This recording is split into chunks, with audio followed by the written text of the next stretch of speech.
जैसा मित्रों हम लोगों ने सवाल किया और गंगा नदी को हम लोग माता गंगा को पार करते हुए रामनगर के फोर्ट पे आ चुके हैं और यहाँ से मैं अपने सहयोगी तिवारी से कहूँगा कि विश्व सुंदरी पुल को भी दिखाएंगे।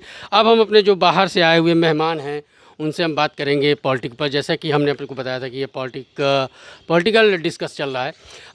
सबसे पहला डॉक्टर साहब आपसे फिर से हमारा ये सवाल है, क्योंकि आप ट्रांसलेट भी क्वेश्चन को कर दे रहे हैं, ये बड़ी अच्छी बात है हमारी चैनल के लिए, कि अगर एनडीए को देखा जाए और एक तरफ इंडिया गठबंधन को देखा जाए तो इंडिया गठबंधन में साउथ की पार्टियां और नॉर्थ की पार्टियां, अपने यूपी स्टेट की पार्टियां, ये सभी एक गठबंधन बनाए हुए हैं। लेकिन यूपी में अगर देखें तो ये 17 सीटें केवल दी है कांग्रेस को, अपने अधिकतर सीटों पर लड़े। इसी तरह अगर बंगाल को भी देखें, अभी बंगाल के विशेष कुछ और सवालों पे मैं आऊँगा, बंगाल को अगर देखें तो वहाँ पे भी ममता बनर्जी ने इनको गठबंधन तो किया हुआ है इंडिया गठबंधन से, लेकिन सीटें नहीं दी हुई हैं।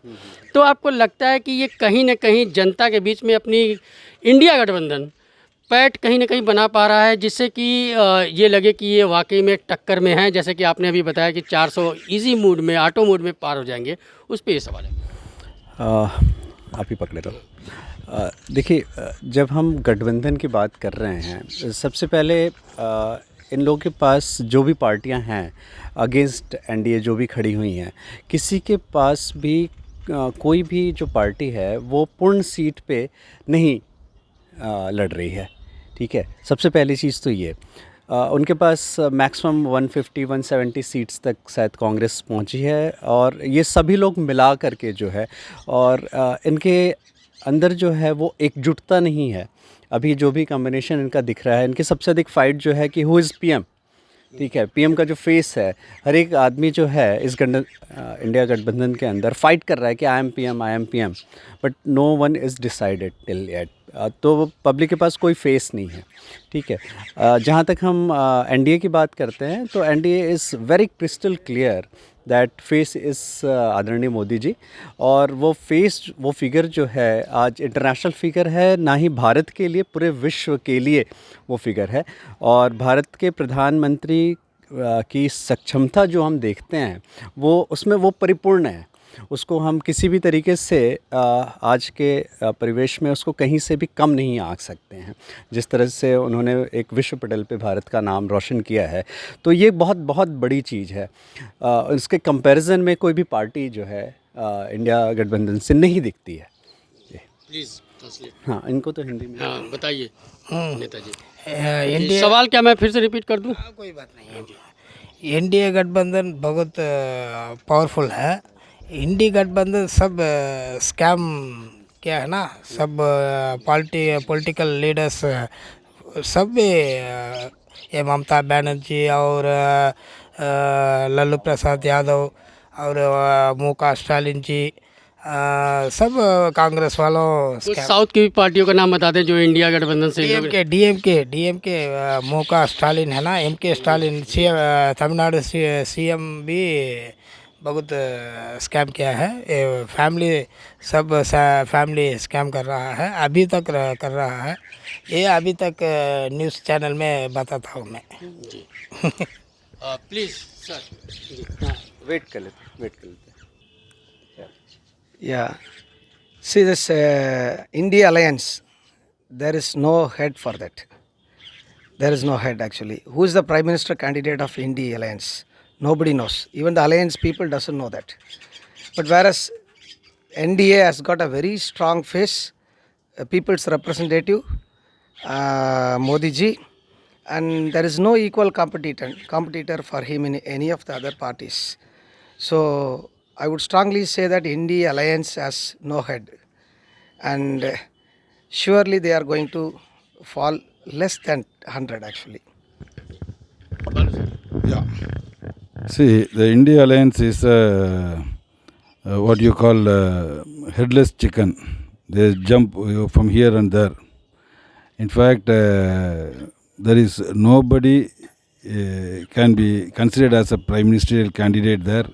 Everyone can get at the maximum 15-20 seats in their own state, if at all, if they win there. So we have NDA has got a very clear-cut leader who has proven a strong leader for the past decade he has brought India or Bharat a great glory in the international fora. So definitely I expect Congress hardly wins 30 plus.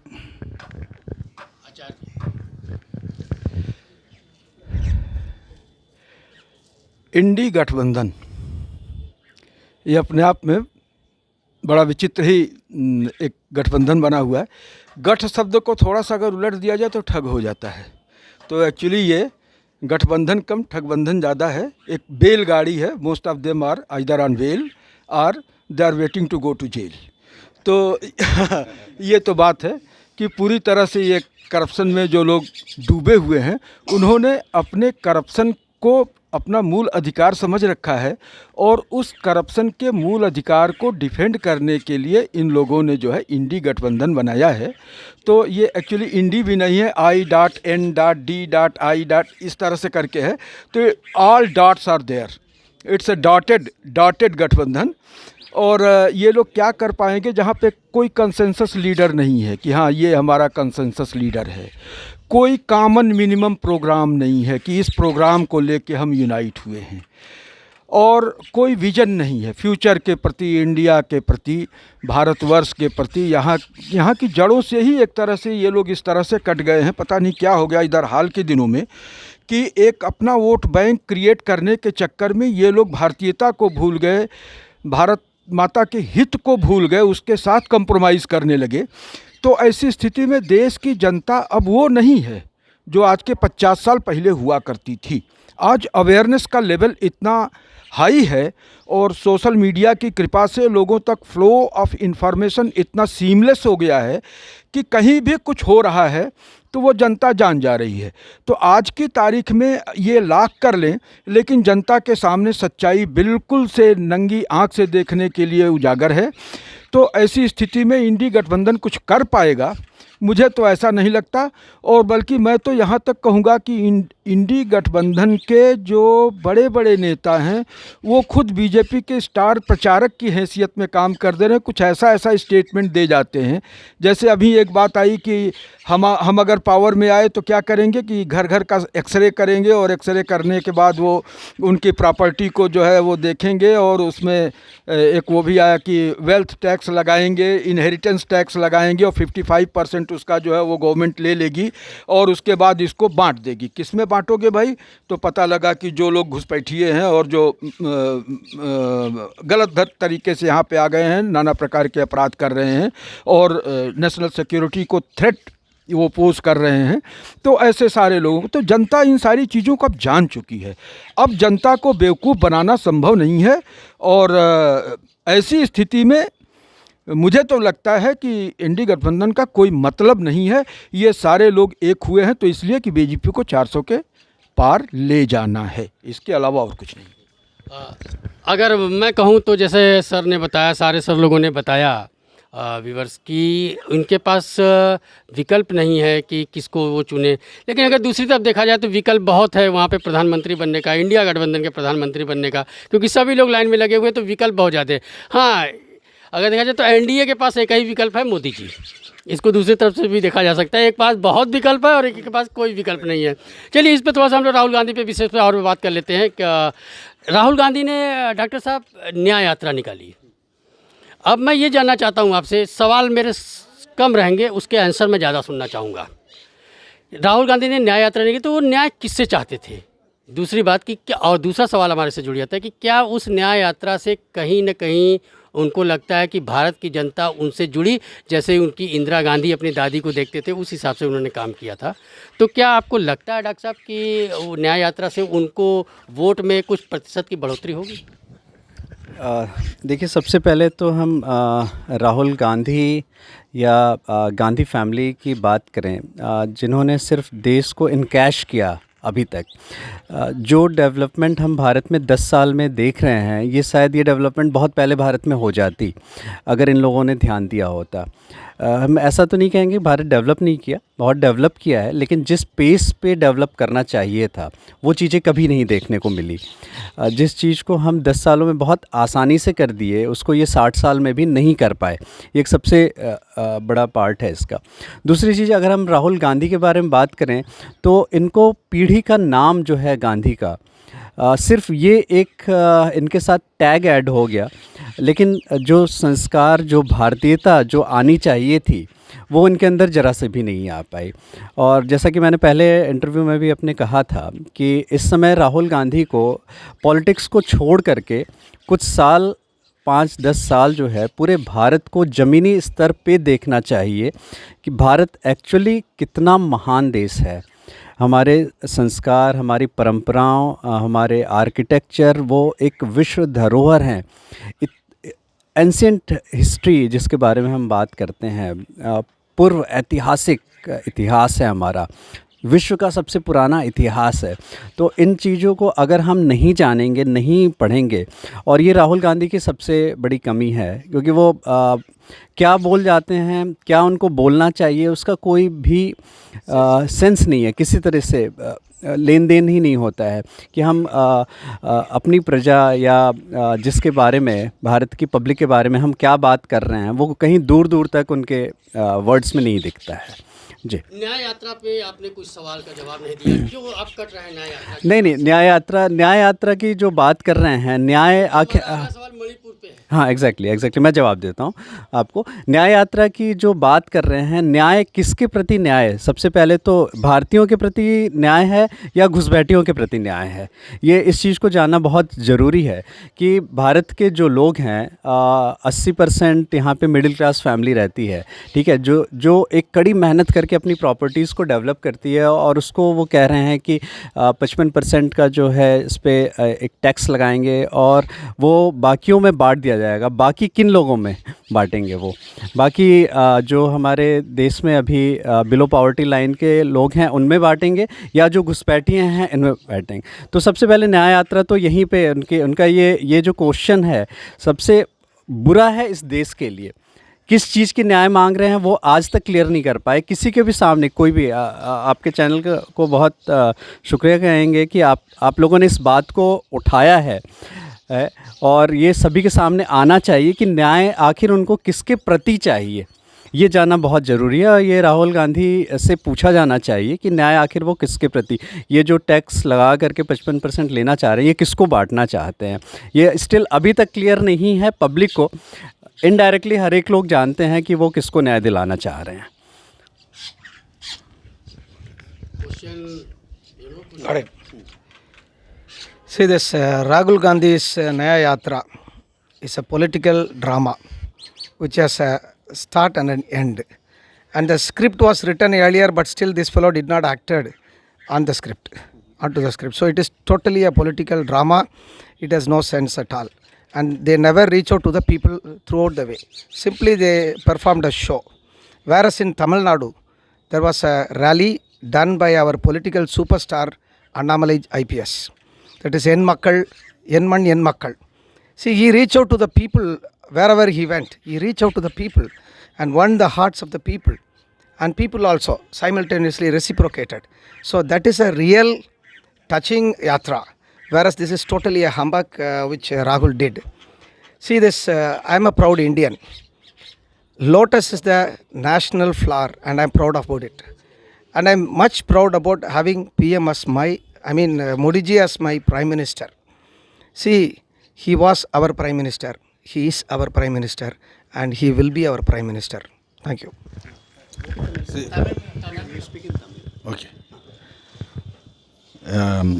ராகுல் காந்தியோட நியாய யாத்திரைங்கிறது தப்பு. அது ஆக்சுவலாக வந்து அநியாய யாத்திரை. இவங்க எல்லாருமே வந்து எதுக்கு முயற்சி பண்ணுறாங்கன்னா தங்களுடைய குடும்ப வாரிசுகளை உருவாக்குறதுக்கு தான். இந்த டைனாஸ்டிக் பாலிட்டிக்ஸை வந்து அவங்க கண்டினியூ பண்ணுறதுக்காக தான் இந்த entire opposition leaders are working.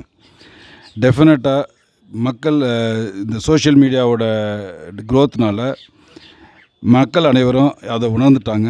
அதனால் அவங்களோட இந்த முயற்சிகள் நிச்சயமாக வெற்றி பெறாது. தேங்க்யூ.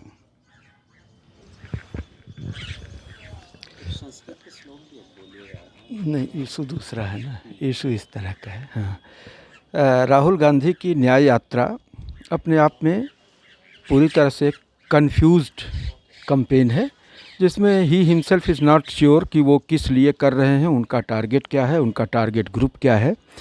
तो इट्स ऑल ए फियास्को। और क्या कहा जाए, ये इस देश का दुर्भाग्य है कि इतनी बड़ी विरासत के मालिक होते हुए और इतना बड़ा इंटाइटलमेंट क्लेम करने वाले लोग कुछ इस तरह से कंफ्यूज हैं कि उनको समझ में ही नहीं आ रहा है कि आज देश किस मकाम पर खड़ा है, उसकी प्रायोरिटीज़ क्या होनी चाहिए और इसको आगे बढ़ाने के लिए कौन से स्टेप्स लिए जाने चाहिए, वो पता नहीं किस युग में जी रहे हैं। तो खैर, मैं राहुल जी को इसके लिए दोषी भी नहीं मानता हूँ। कुछ उनके साथ परिस्थितियाँ ऐसी थीं कि उनको सोशल इंटरेक्शन से दूर रखा गया फॉर सिक्योरिटी रीजंस बहुत दिनों तक जो है, और ज़्यादा से ज़्यादा उनके जो बॉडीगार्ड्स थे, जो सिक्योरिटी पर्सनल थे, उन्हीं से उनको इंटरेक्ट करने का मौका मिलता था। और ये चीज़ें शायद उनकी जो अपब्रिंगिंग इस तरीके से हुई, उसका ये परमानेंट इम्पैक्ट हो गया उनके ऊपर कि वो डेवलप नहीं कर पाए वो स्किल की सोसाइटी के साथ वो मिक्सअप हो सकें, रीच आउट कर सकें, उसकी फीलिंग्स को समझ सकें। वो एक अलग ही एलिस इन वंडरलैंड टाइप के उसमें रहते हैं और जो उनके दिमाग में बात आ जाती है वो करते रहते हैं। तो यहाँ तक तो कोई बात नहीं है, लेकिन हाँ, उनकी कुछ एक्टिविटीज़ जो है जो कि नेशनल इंटरेस्ट के ख़िलाफ़ कभी कभी आ जाती हैं, तो वो एक चिंता का विषय है। और मैं समझता हूँ कि राहुल जी इन मुद्दों पर काम करेंगे और इससे उबरने का प्रयास करेंगे। Thank you. हम लोग जहाँ पे खड़े हुए हैं, ये रामनगर का फोर्ट है, रामनगर फोर्ट है यहाँ पे, और यहाँ पे सर लोग आए हुए हैं और हम लोग अब आगे बढ़ते हैं सवालों के सिलसिले में। काटिए, यहाँ से जो गेस्ट हैं चितरंजन सर, इनसे हम इस विषय पर जानना चाहते हैं, राहुल गांधी का न्याय यात्रा, और मैं चाहता हूँ कि आप अपनी मातृ लैंग्वेज में। ஜரூர் ஜரூர். என் பேர் சித்தரஞ்சன், நான் சென்னையிலேருந்து வரேன். அவர் ராகுல் காந்தி நியாய யாத்திரை போனது நியாயம்தான். அவர் வந்து என்டிஏ கூட்டணியை எதிர்த்து அவர் கேட்கல, அவங்க குடும்பத்தை எதிர்த்து கேட்குறாரு நியாயம். ஏன் இந்த மாதிரி பண்ணீங்க 70 வருஷமா, ஏன் இவ்வளோ அநியாயம் பண்ணீங்கன்னு அவர் வந்து காங்கிரஸை எதிர்த்து தான் நியாய யாத்திரை போனாரே தவிர பாஜகவையோ இதுவோ எதிர்த்து போகல அவர். அதனால் அவர் பண்ணுறது நியாயம்தான். எனக்கு என்னுடைய அறிவு கேட்டு நம்ம அளவில் அவர் நியாய யாத்திரை போனது கரெக்டு. அவர் காங்கிரஸுக்கு எதிர்த்து தான் அவர் நியாய யாத்திரை போனார்.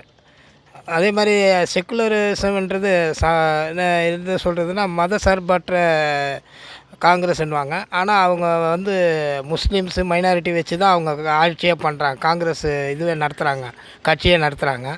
அதெல்லாம் வந்து அவங்களுக்கு மத சார்பு இல்லைன்னு சொல்கிறாங்க. ஆனால் என்டிஏ பாஜக வந்து எல்லாரும் ஒன்று, ஒரே நாடு ஒரே இந்தியான்ற சொல்கிறத மட்டும் அவங்களால ஏற்றுக்க முடியல.